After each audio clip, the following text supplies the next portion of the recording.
بسم اللہ الرحمن الرحیم۔ ایک صاحب نے سوال کیا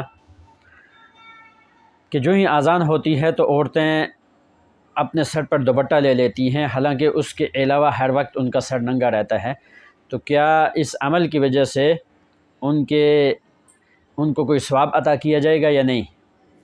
تو یاد رکھیں،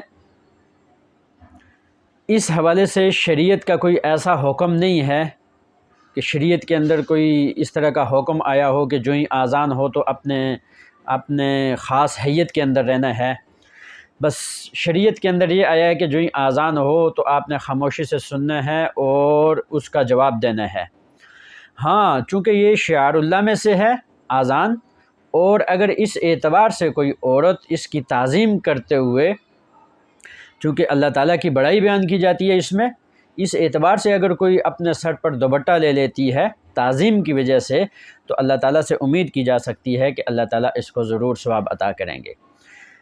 دوسرا سوال ایک صاحب نے یہ پوچھا کہ کچھ عورتوں کے ذہن کے اندر یہ خیال ہوتا ہے کہ رات کے وقت یا شام کے وقت گھر کے اندر جھاڑو نہیں لگاتے، اگر جھاڑو لگائیں گے تو گھر کے اندر کسی قسم کا کوئی نقصان یا کسی قسم کی کوئی نحوست آتی ہے۔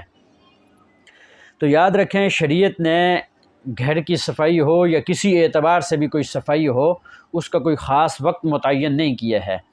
وہ آپ صبح بھی کر سکتے ہیں، شام کو بھی کر سکتے ہیں، رات کو بھی کر سکتے ہیں، کسی وقت بھی آپ صفائی کر سکتے ہیں۔ صفائی کرنے والوں کو اللہ تعالیٰ پسند کرتے ہیں، ان اللہ یحب التوابین و یحب المتطہرین۔ اللہ تعالیٰ پاکیزہ رہنے والوں کو اور صفائی پسند جو ہیں، صاف رہنے والوں کو اللہ تعالیٰ ان کے ساتھ محبت کرتے ہیں۔